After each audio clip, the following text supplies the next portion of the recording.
Hello जी, अस्सलाम वालेकुम। My name is Moin और आज हम हैं मिर्ज़ा भाई के साथ, जो कि मेरी तरह एक डिजिटल नोमैड हैं, जो कि मलेशिया में पिछले 1.5 साल से रह रहे हैं। 1 साल से आई गेस, मैं 1.5 साल से रह रहा हूँ।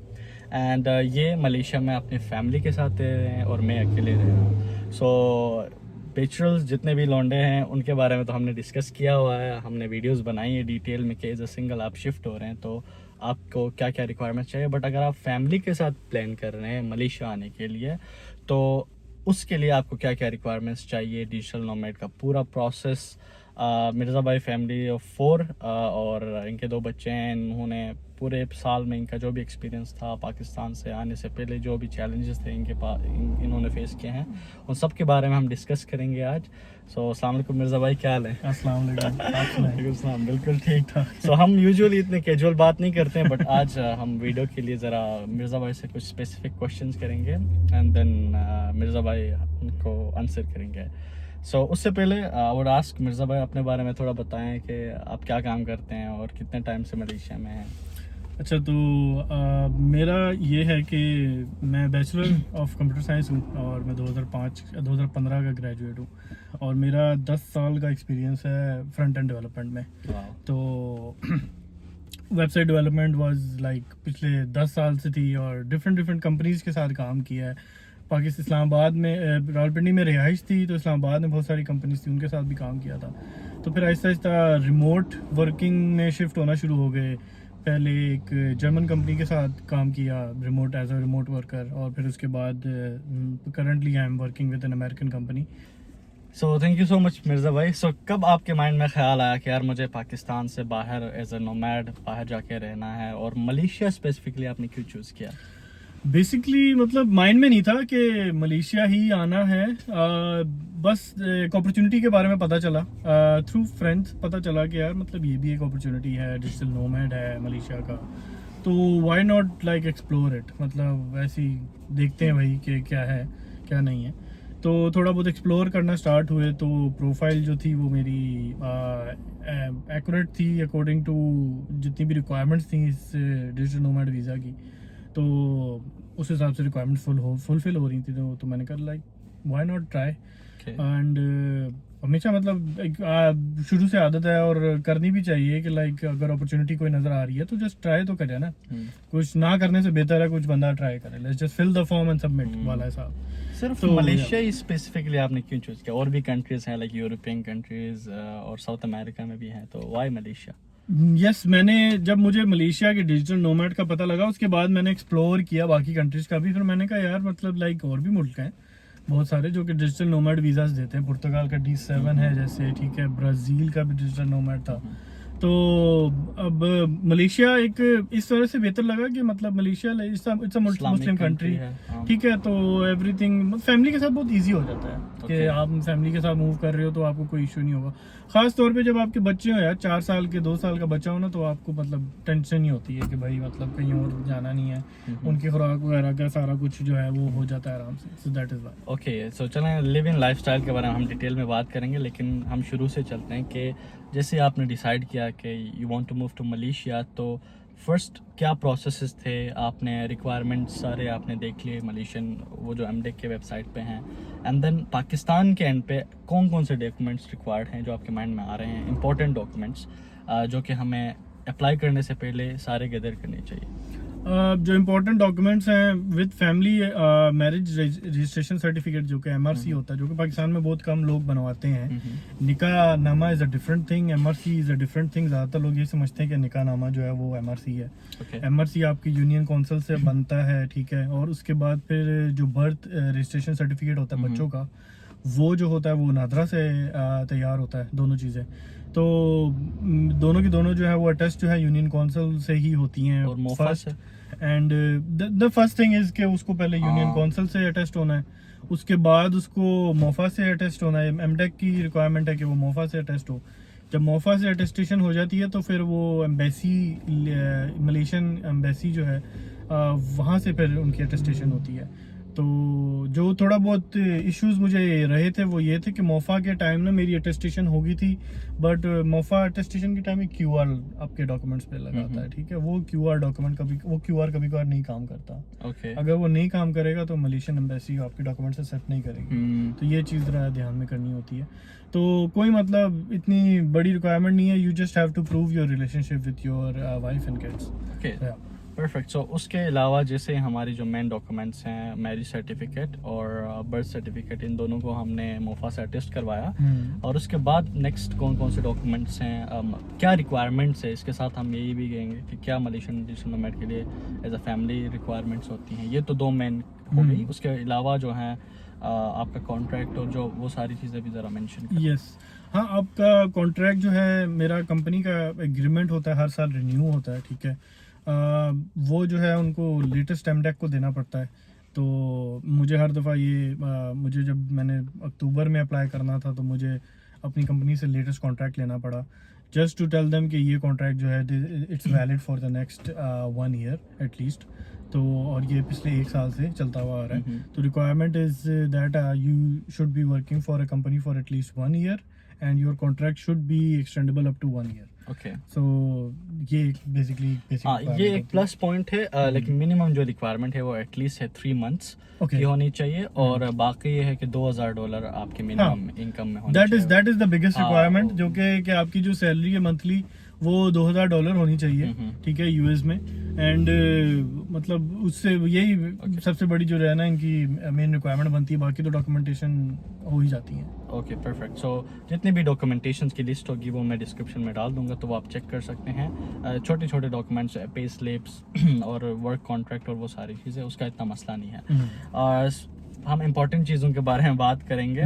और जैसे ही आपने डॉक्यूमेंट्स प्रिपेयर किए, तो कितना टाइम लगता है फैमिली के साथ जब आप नोमैड वीज़ा अप्लाई करते हो? तो आई थिंक टाइम, यस, मेरा अपना एक्सपीरियंस, मैंने जितना लोगों से पूछा था उन्होंने मुझे कहा कि भाई 6 to 8 वीक्स जो कि स्टैंडर्ड टाइम चल रहा है। तो मुझे भी 9 वीक्स के अंदर जो था वो आ गया था अप्रूवल। एंड अप्रूवल के बाद फिर वो वीज़ा अप्लाई करना पड़ता है, जो कि आपको एक विजिट वीज़ा मिलता है यूके उसका मलेशिया में एंटर होने का। एंड जब आप मलेशिया में एंटर हो जाते हैं तो उसके बाद फिर आपको एंडोर्समेंट करानी होती है। तो या इट्स जो एवरेज टाइम है वो 8 to 9 वीक्स ही है। इंडिविजुअल का भी आई थिंक इतना ही है ऑलमोस्ट, और फैमिली का भी इतना ही है। एमडेक के रिलेटेड कोई टिप्स एंड ट्रिक्स आप देंगे क्या, कैसे हम इस प्रोसेस को ज़रा स्मूथ बनाएं? एमडेक I mean they already are really good with things. जब भी कोई प्रॉब्लम मुझे हुआ मैंने उनको ईमेल किया and they were I mean with in 24 hours मुझे एमडेक का रिप्लाई आ जाता था कि ये इशू है तो इस तरीके से रिजॉल्व करना है हमने। तो सारी चीज़ें everything was like pretty much smooth. Endorsement के टाइम थोड़ा बहुत प्रॉब्लम हुआ था, क्योंकि वो भी इस वजह से क्योंकि उनका सिस्टम जो था वो रिन्यू हो रहा था। They were shifting from old system to a newer system, तो उसकी वजह से मुझे 10 दिन में मिल जाना चाहिए था इंडोर्समेंट, लेकिन मुझे फिर वो 25 दिन लग गए थे। 25 दिन में इंडोर्समेंट आई थी। तो या दैट्स राइट, क्योंकि मलेशिया जो एमडेक है वो बहुत रिस्पॉन्सिव है, वो आपको हमेशा एक्टिवली रिस्पॉन्स करेगी। थोड़े से सिस्टम चैलेंजेस हैं, सिस्टम में मसला है, इसकी वजह से डिलेज होते हैं, बट आपने घबराना नहीं है क्योंकि वो अल्टीमेटली रिस्पॉन्स कर देते हैं। सो जब आप आ रहे थे मलेशिया, तो उससे आने से पहले क्या कोई चैलेंजेस, फियर्स, डर आपके माइंड में होंगे? जाहिर सी बात है भाई, फैमिली के साथ आ रहे हैं, 2 बच्चे हैं साथ में, तो वो ज़रा शेयर करेंगे। आपने शुरू में कैसे टैकल किया, जैसे आप कह रहे थे एयरबीएनबी में बैठे थे वगैरह, एक्सप्लोर किया, वो आप शेयर करें अपना एक्सपीरियंस शुरू में जब आए। मेरा अपना एक्सपीरियंस इस वजह से थोड़ा बहुत इजी हो गया था, क्योंकि मैंने इस अप्लाई करने से पहले ना मलेशिया को विजिट कर लिया था 1 हफ्ते के लिए। तो जब मैं 1 हफ्ते विजिट पे आया था तो मैंने एयरबीएनबी किया था 10 दिन का, 1 हफ्ते का। और उसके बाद मतलब थोड़ी बहुत जितनी भी छोटी मोटी एक्सप्लोरेशंस थी वो मैंने खुद पर्सनली की। तो और मैंने मतलब लाइक पूरा एक्सप्लोर किया कि हाउ इज़ कुआलालंपुर, किस तरह, मतलब क्या है। इसी तरह साइबर जाया और पुत्रा जाया भी मैंने विजिट किया। तो थोड़ा बहुत ना आपको जो थोड़ी बहुत जो आपके पास सवालात होते हैं कि यार कैसा मुल्क है, क्या डिटेल्स वगैरह मलेशिया के बारे में ऐसे ऑनलाइन इतनी मिलती नहीं है। जब आप यहाँ आके देखते हैं तो थिंग्स आर रियली डिफरेंट। आपको यूके और यूएस की तरह डिटेल्स ऑनलाइन नहीं मिल रही होती। लेकिन ये it's a completely different country. मुझे मुझे मेरे जहन में जो इमेज था, और ख़ास तौर पे ज़्यादातर पाकिस्तान में रहने वालों के जहन में जो मलेशिया का एक इमेज होता है, this is completely different and it's a really modernise society. And या बहुत सारे जो थे ना सवालात वगैरह Okay. वो मेरे कम हो गए थे। बेहतरीन। और Yes. जब आप आए शिफ्ट हो गए तो सबसे इम्पोर्टेंट जो है कि आपने घर कैसे ढूंढा? सबसे इसका बता इम्पोर्टेंट एक तो सबसे पहली चीज़ जो ये है कि जब आप मलेशिया में एंटर होंगे तो आपने डायरेक्ट कॉन्ट्रैक्ट किसी से नहीं करना, आपने एयरबीएनबी में आना है। 10-15 दिन के लिए एटलीस्ट आपने एयरबीएनबी में आना है। ठीक है, महंगा पड़ता है लेकिन it's for your own convenience, बजाय इसके कि आप कॉन्ट्रैक्ट पाकिस्तान में ही बैठ के किसी से कर लो और यहाँ जब आओ और आपका घर जो है it's not according to your requirement. हाँ। तो बेहतर ये होता है कि आप मलेशिया जब भी आप लैंड करें तो आप एयरबीएनबी आपकी ऑलरेडी बुकड हो, आप 10-15 दिन एयरबीएनबी में रहें। ठीक है, आपको सारी चीज़ें मिलती हैं एयरबीएनबी में, खास तौर पे जब फैमिली और बच्चे होते हैं तो everything is there for cooking and stuff. तो 10-15 दिन के अंदर मैंने प्रॉपर्टी गुरु पे जो है वो प्रॉपर्टीज़ देखना शुरू की। मैं साइबर जाया में आके एयरबीएनबी पे था और मैंने अपने ही अराउंड जो है वो प्रॉपर्टीज़ वगैरह देखना शुरू की। तो मुझे एक प्रॉपर्टी जो थी वो बहुत अच्छी लगी, समझ में आई, एंड या I met with the owners and everyone. तो विजिट किया मैंने विजिट किया, ओनर्स अच्छे लगे। ठीक है, बीच में एजेंट भी एक इन्वॉल्व होता है, वो उसका इन्वॉल्व होना बहुत ज़रूरी है। थोड़े से पैसे उसके होते हैं लेकिन उसको इन्वॉल्व करना बहुत ज़रूरी होता है, क्योंकि you are going to sign an agreement with an unknown person. So वो ये बहुत ज़रूरी होता है कि एग्रीमेंट बीच में हो। एंड जब आप बुक कर रहे थे, आई मीन अपना अपार्टमेंट, तो वो बुकिंग प्रोसेस क्या था जो रेंट कर रहे थे? कितना डिपॉजिट चाहिए और सारी चीज़ें अगर आप बता दें। डिपॉजिट, अब जो बुकिंग का प्रोसेस है सारे पार्टनर्स का सिमिलर होता है, अनलेस आपकी कोई जान पहचान निकला है। तो जो एक एवरेज प्रोसेस होता है उसके अंदर 2.5 आपको डिपॉजिट देना होता है, यानी 2.5 मंथ्स जो है आपको डिपॉजिट देना पड़ता है। ठीक है, end of your rent, of your rent. हाँ, अगर आपका जिस तरह मेरा 2000 रिंगिट रेंट था, तो मैंने 4000 प्लस और आई थिंक 5500 मैंने इन टोटल जो था इनको डिपॉजिट करवाया था।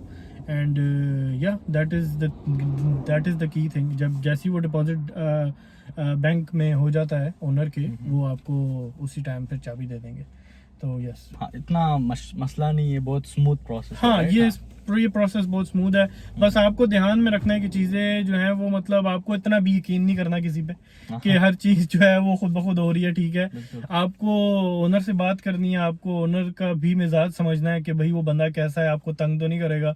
यहाँ पे भी ना, मतलब हैं कुछ ओनर्स होते हैं जो कि लाइक तंग करते हैं। ठीक है, डिपॉजिट के टाइम तो एक तंग करना एक अलग चीज़ है, वापस करना।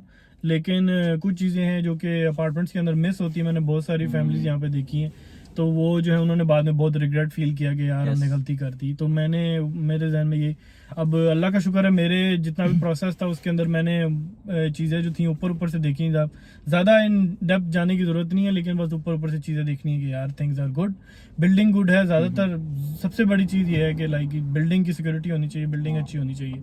ठीक है, तो और या फैमिलीज के लिए स्पेसिफिकली मलेशिया में किस तरह की एरियाज आप रिकमेंड करते हैं आपके एक्सपीरियंस के मुताबिक? एक तो हम रह रहे हैं साइबर जाया में, साइबर जाया है, पुत्रजाया, एंड व्हाट एल्स?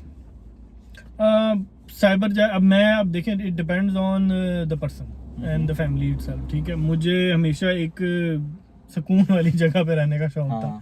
ठीक है, तो मैं इस वजह से साइबर जाया और पुत्रा जाया को मैंने प्रेफर किया।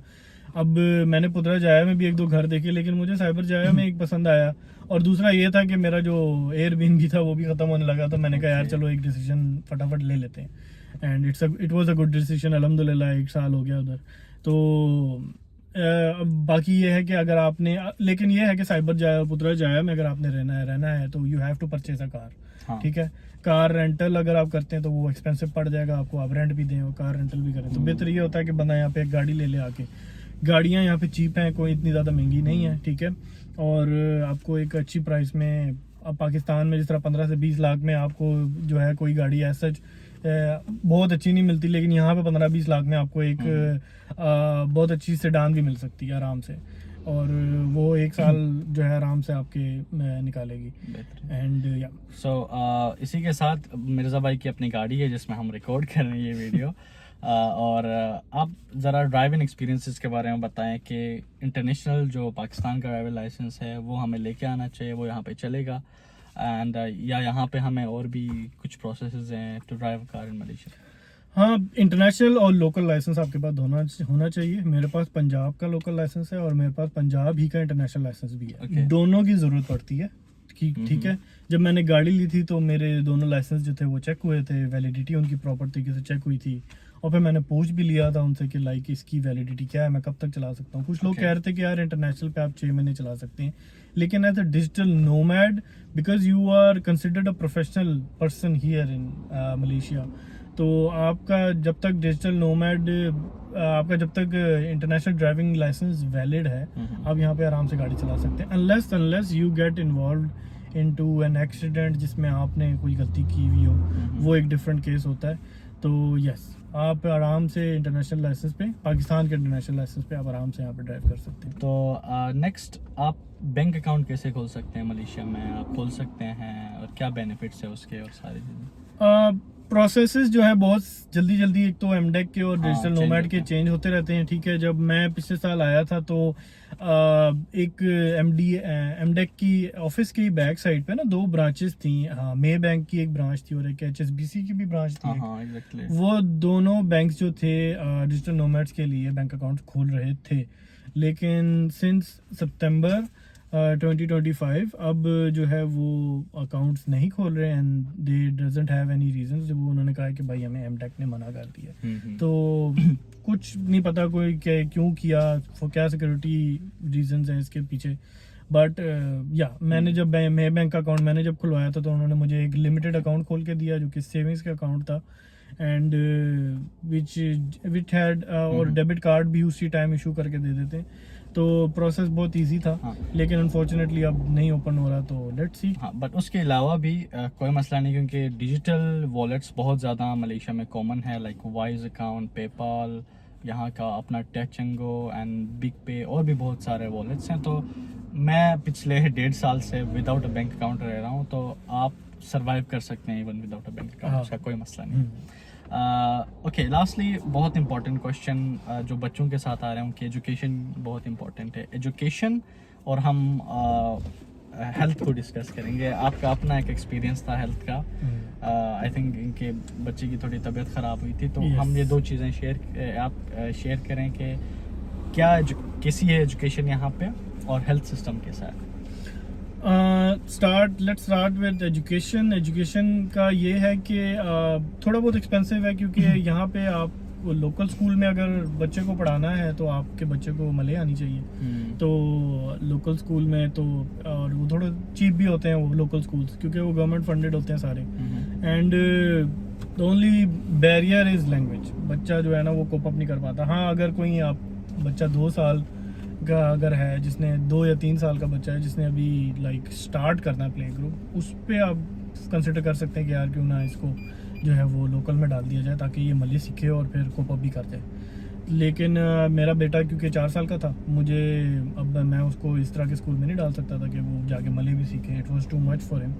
तो मैंने, और ज़्यादातर लोग यहाँ पे फिर इंटरनेशनल स्कूल्स ही ढूंढते हैं, and they are 2 types of international schools. One is like you can say standard schools होते हैं, ठीक है, एंड दूसरे जो होते हैं फिर वो बड़े इंटरनेशनल स्कूल्स होते हैं। जो नॉर्मल स्टैंडर्ड स्कूल्स होते हैं वो तो आपको हर मतलब लाइक यहाँ पे हर जगह में मिलते हैं। हर कहीं ना कहीं किसी भी प्लाजे के अंदर जो होता है वो स्कूल होता है, उसमें कोई 4 कमरे होते हैं, and they have their classes होते हैं। तो वो प्ले ग्रुप जो होता है वो उसके अंदर आ रहा होता है। Talk about expenses of the school, थोड़े से महंगे, वही मैं आपको बताया कि थोड़े से महंगे हो जाते हैं। वो मजबूरी यही होती है कि भाई इंटरनेशनल स्कूल में वो इंग्लिश में पढ़ा रहे होते हैं, इस वजह से आपको उसमें करना है। कितनी फ़ी हो जाती है? उनकी जो यहाँ पे फीसिस जो हैं वो 2 किस्म की हैं। एक तो एनुअल फीसिस हैं, ठीक है, एनुअल फ़ी आपको अलग पे करनी पड़ती है, और फिर मंथली अलग चार्ज होता है। तो annual fee around 25 to 3,000 ringgit बन जाता है, ठीक है, एंड जो मंथली होता है वो 500 to 700 800 इस तरह जा रहा होता है। It depends on the level. या तो एनुअल या तो नहीं, both. मंथली। बोथ। आप एनुअल भी फी जमा करते Yes.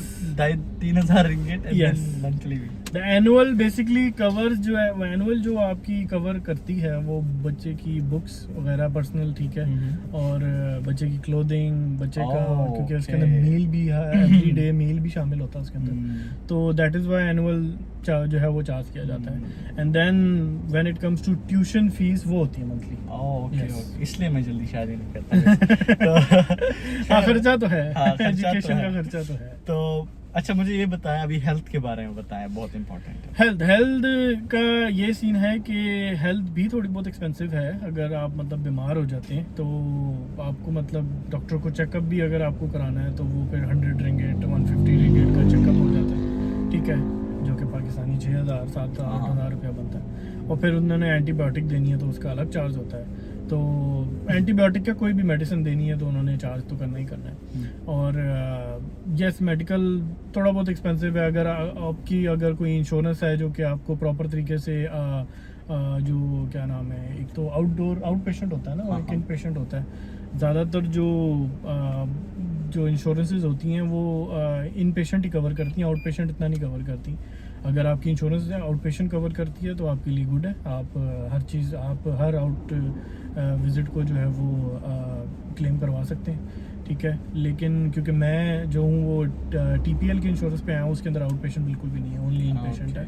तो दैट इज़ वाई जब भी कोई बच्चा बीमार हो रहा है मेरा तो मुझे मतलब नॉर्मल क्लिनिक्स में जाना है। And there was a severe situation, एक दफ़ा हुई थी कि मेरा बेटा गिरा था और उसके यहाँ पे कट पड़ गया था और उसके फिर यहाँ पे बहुत ज़्यादा ब्लीडिंग होना शुरू हो गई थी। तो हम सबसे पहले तो समझ नहीं आई कि क्या करना है। तो हम एक क्लिनिक लेके गए, क्लिनिक के डॉक्टर ने ये सजेस्ट किया कि we should take him to the hospital.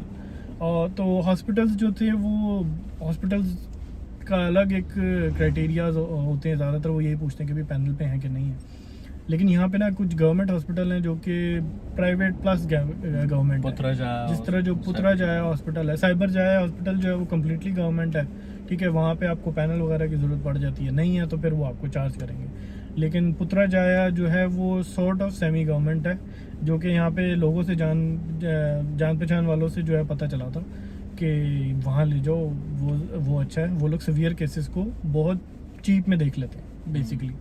तो हम पुत्रा जाया, मैं अपने बेटे को लेके चला गया एंड उसकी यहाँ पे स्टिचेस हुए, 4 स्टिचेस आए। डॉक्टर्स ने बहुत अच्छे तरीके से उनको देखा, ठीक है। It was an emergency case क्योंकि एक्टिव ब्लीडिंग केस था।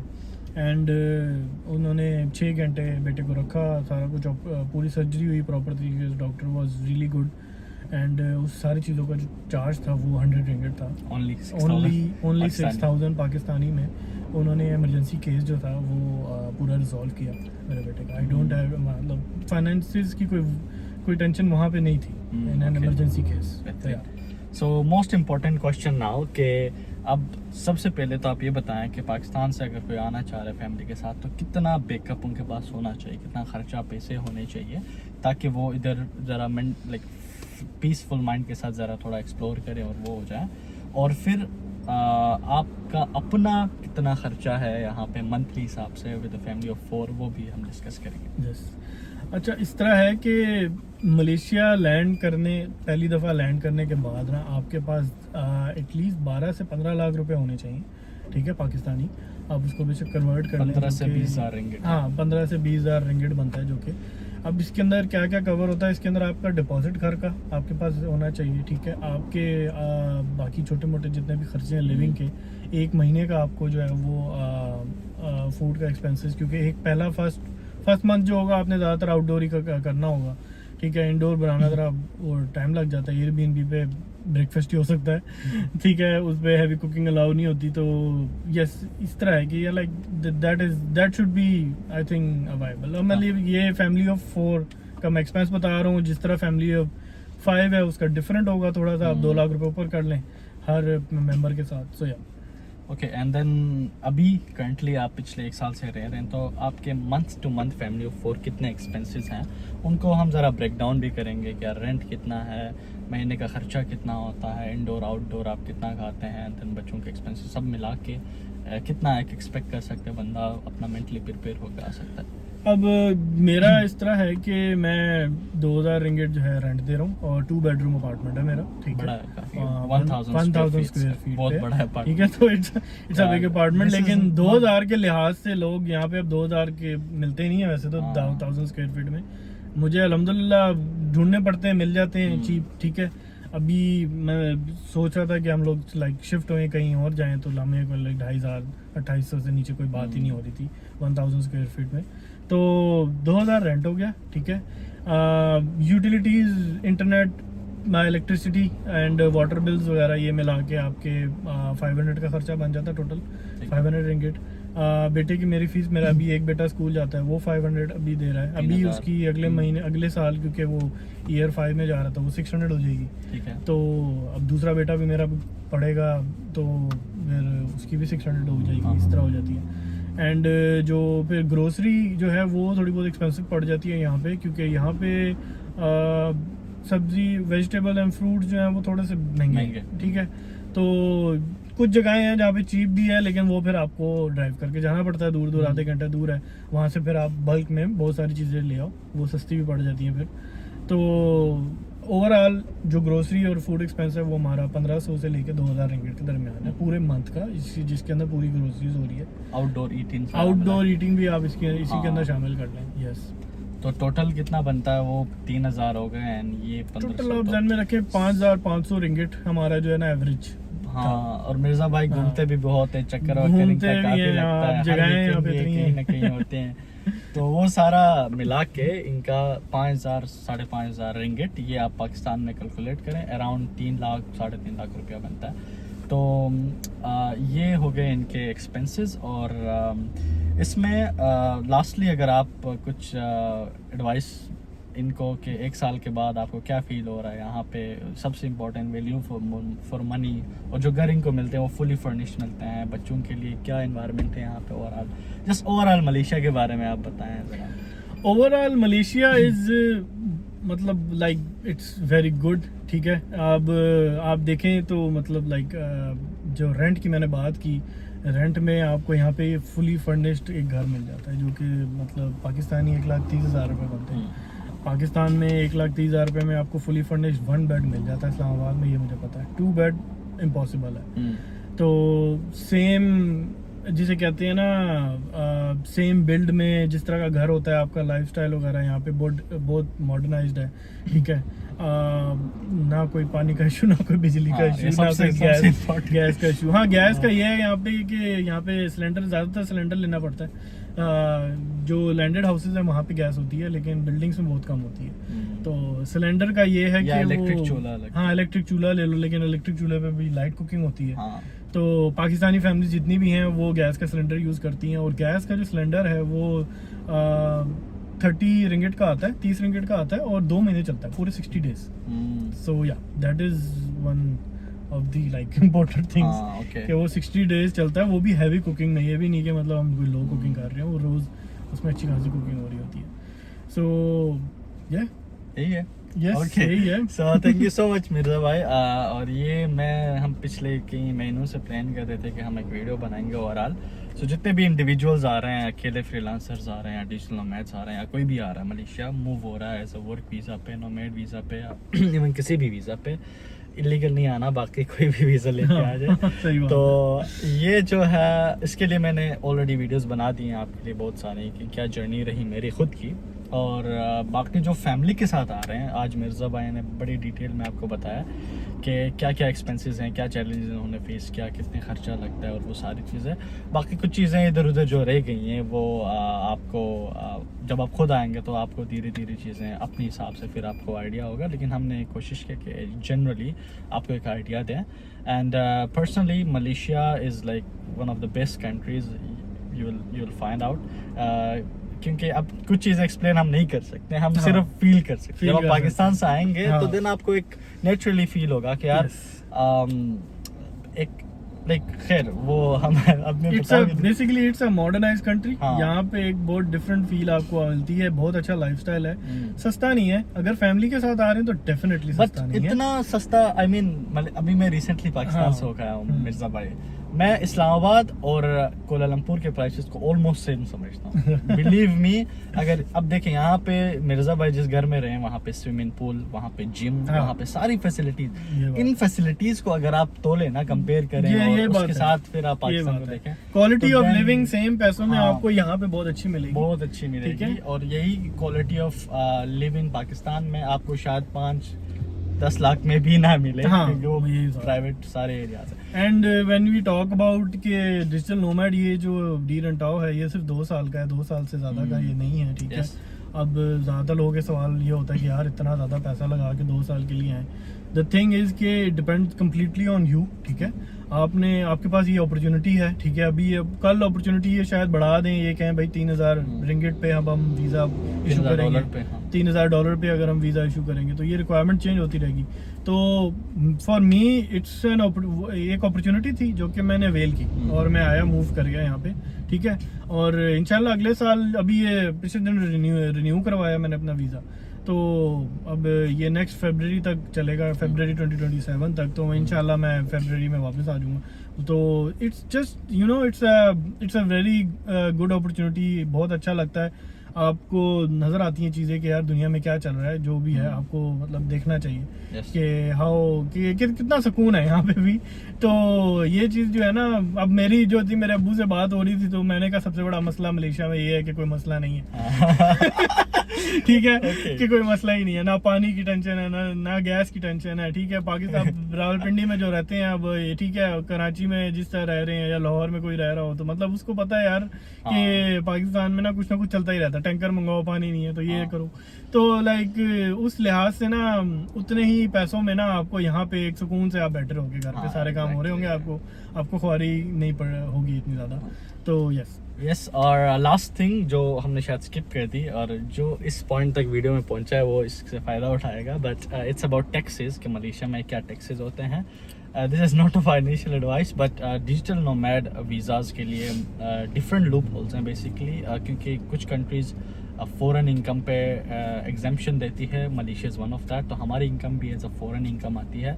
तो इसलिए मेरा रिन्यूअल, मैं 1 साल बैठा और मैंने अपना टैक्स फाइल किया कि मैंने इतना कमाया, बट आई डिडंट पे the tax, but still I got approved. तो टैक्सेस के मामले में जो है स्टिल आप कंसल्ट कर सकते हैं, वो कंसल्टेंट भी आपके लिए फाइल ही करेगा, लेकिन आप पे नहीं करोगे। And same goes for Mirza भाई। तो taxes is like still undefined, but हमारे लिए ये जो 2 साल हमारे अभी गुजर गए, my first year and second year, without paying taxes, हमें कोई मसला नहीं हुआ। एंड देन हम अभी तक रह रहे हैं मलेशिया में। It's not misguiding, but it's like आप स्टिल चेक कर सकते हैं अपने टैक्स कंसल्टेंट के साथ, क्योंकि हमने किया है, because every country has loop holes, और आप कोई ना कोई फिगर आउट करेंगे चीज़ें, राइट। तो ये चीज़ें हैं। And thank you so much for watching. And अगर आपका कोई सवाल हो, क्वेश्चन हो, तो do let me know in the comments, और जितना हमसे हो सके हम आपकी हेल्प करेंगे। सो थैंक यू मिर्ज़ा भाई, thank you for having me. Alright.